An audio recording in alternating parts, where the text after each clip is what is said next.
Hello everyone, রাখি special একটা mini vlog নিয়ে চলে এসেছি। সবাই কেমন আছো জানিও অবশ্যই। এবছর 3জনকে রাখি পরিয়েছি, এক ভাইকে রাখি পরানো হয়নি। আর এক ভাইয়ের সাথে ছবি আর তোলাও হয়নি, ভুলে গেছি ছবি তুলতে একদমই। কারণ সেদিন এত গল্প করছিলাম আমরা, আর ছবি তোলাই হয়নি।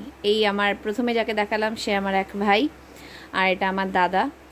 আর আমি 3জনকে মোট রাখি পরিয়েছি, 2 ভাইকে এবং এক দাদাকে। এবছর আরেক ভাইকে পরানো হয়নি রাখি, আরেক দাদাকেও পরানো হয়নি। আর রাখির দিনটা এই যে ছোট ছোট সময় মুহূর্ত কাটানো, এটাই অনেক বড় পাওনা বলে মনে হয়। ছোট ছোট গিফট ছিল, খুবই সামান্য গিফট, এবং আমাকেও ভাইরা খুব সুন্দর সুন্দর গিফট দিয়েছে, ভাই দাদারা প্রত্যেকেই। আর সেগুলো অবশ্যই ইউজ করব আমি।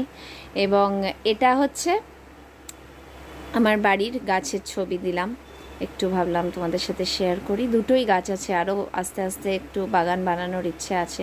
এই গাছটায় অনেকদিন থেকে ফুল আসছে না, জানো, মনটা খারাপ লাগছে। আর ওটা হচ্ছে রঙ্গন গাছ। ভিডিওটা যখন করেছিলাম তখন ফুল ছিল, এখন ফুল নেই।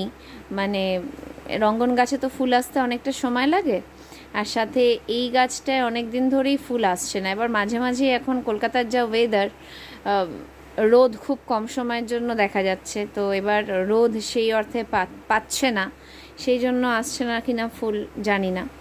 যাই হোক, ফুল আসলে মনটা খুব ভালো লাগে। আর সব মিলিয়ে রাখির দিনটা অন্যরকম কেটেছে। এই যে আমি গিফট পেয়েছি, সেই গিফটের ছবিও দেখাচ্ছি। আর এই রাখি আমাকে আমার এক দাদা পরিয়েছে। সব মিলিয়ে অন্যরকমই বেশ কাটলো।